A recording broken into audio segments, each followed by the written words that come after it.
Hello, magandang araw. Update ko kayo dito sa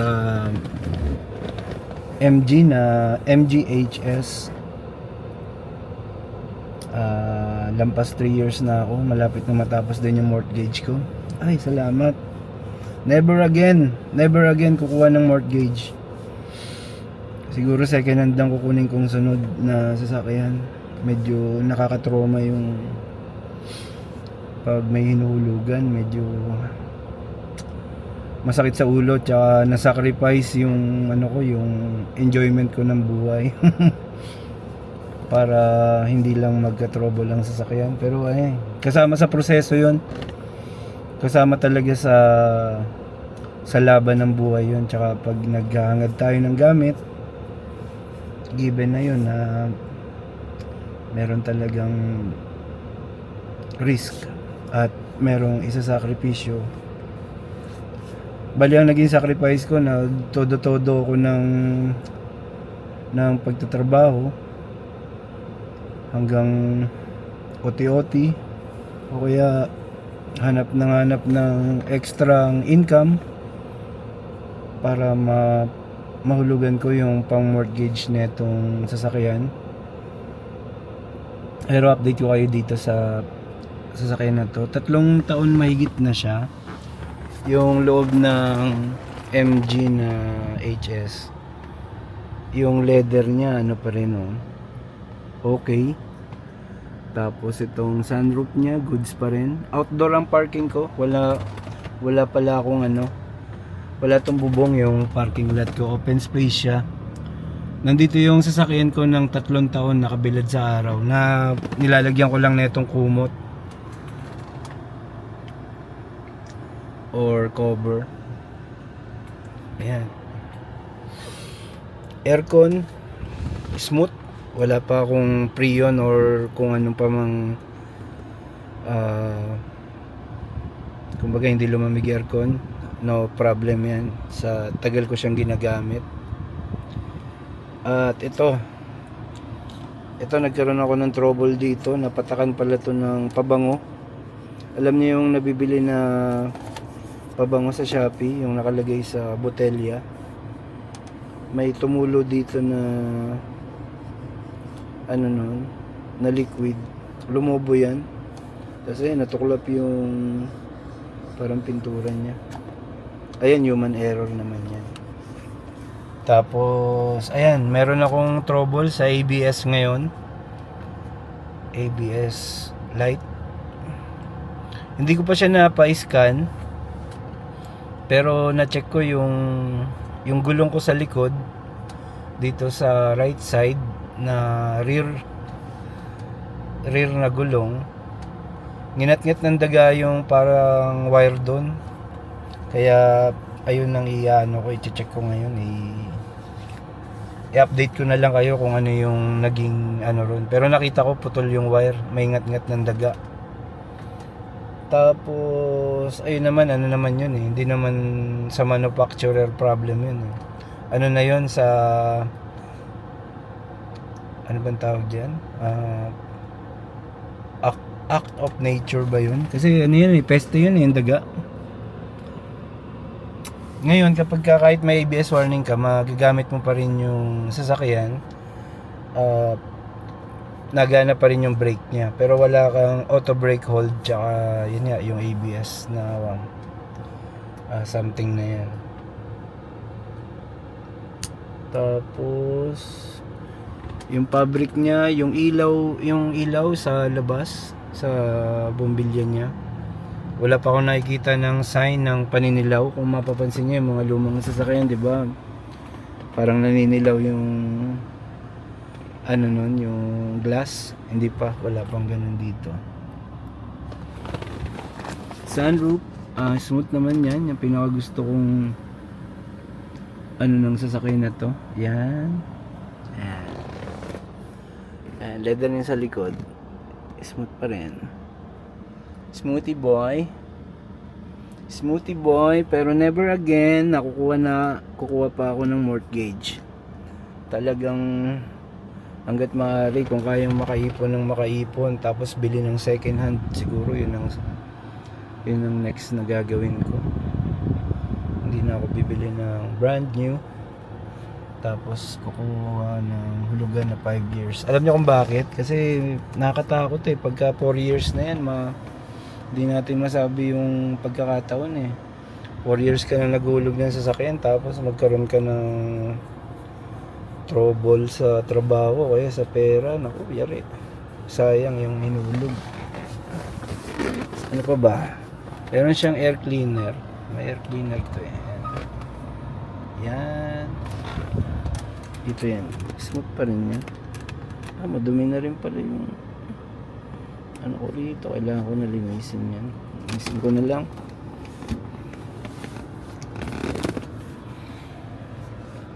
Tapos smooth siya manakbo. Wala, gas and go pa rin ang gawa ko rito. One click yung push start niya.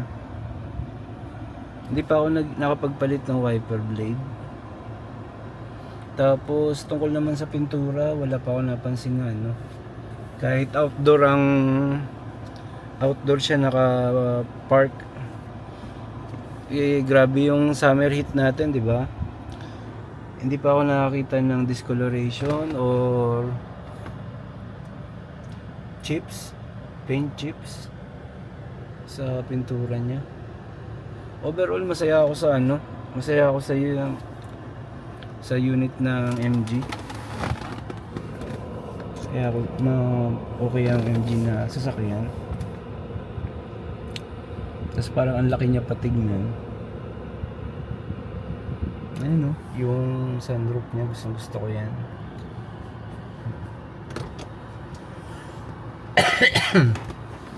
Nilagyan ko rin siya ng holder ba yan? Or carry boy sa taas. Okay naman. Ayun lang, mga watermarks dyan. Dahil medyo tamad na rin ako magpa-car wash. Tsaka bihira ko rin siya gamitin. Kasi ngayong summer talaga, bihira ako maglalabas. Tsaka ang mahal ng gasolina ngayon. Tipid na tipid akong pilim-pili. Strategic yung paglabas ko. Ayos naman. Yan yung update ko sa sasakyan. Ngayon maswerte yung mga bumili ngayon ng bago na mga MG. Yung hybrid na. Tsaka yung PHEV.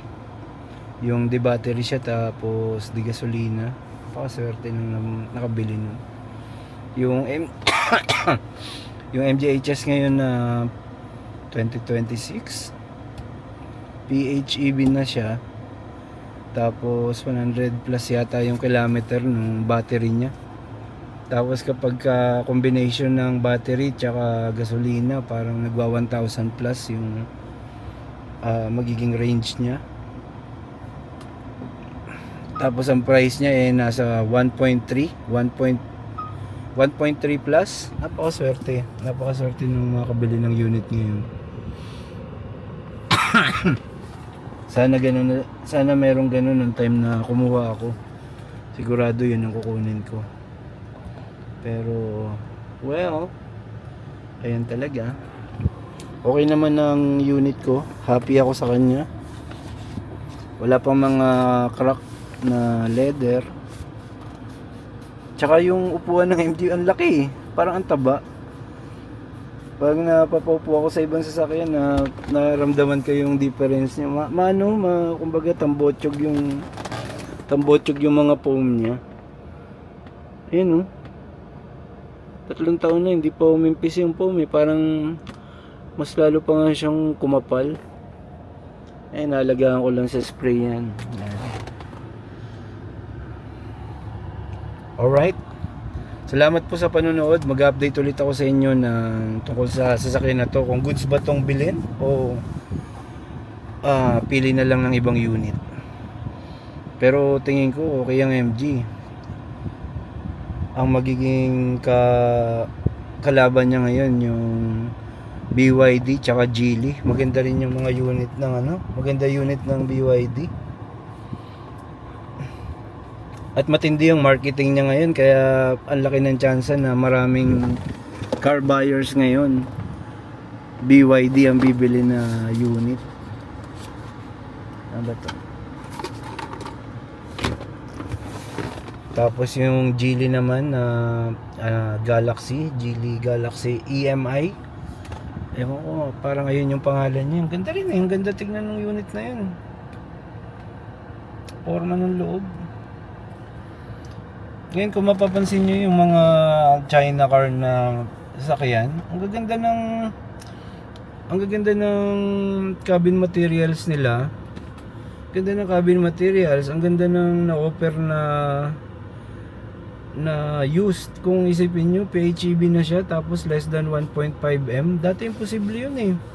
3 years ago, parang pang PHEV na sasakyan, mga nasa 2M ang 2M mahigit.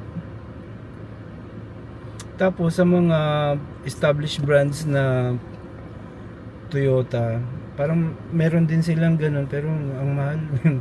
Out of reach. Tapos yung mga nasa less than 1M or 1.5M territory nila na unit, hindi alam ko, parang hindi pa ganito eh. Hindi pa ganito yung cabin material sa loob. Kumbaga nandun ka lang talaga sa assumption na andun na tayo. Matagal na siyang brand, tsaka tested na siya ng mga Pilipino, pero parang pag inisip mo yung gagastusin mong pera sa kanya, parang hindi, para sa akin parang hindi siya parang mahal siya. Ngayon kaya pinili ko yung MG, medyo mas mura siya na brand, tas medyo maayos yung cabin materials niya rito sa loob. Kaya parang mas okay sa akin to, mas pasok sa budget ko, tsaka parang mas sulit. Maraming salamat. Gagawa ulit ako ng video ng tungkol dito sa sasakyan na to, kung sulit ba talaga itong after siguro mga 4 years na siya. Thank you.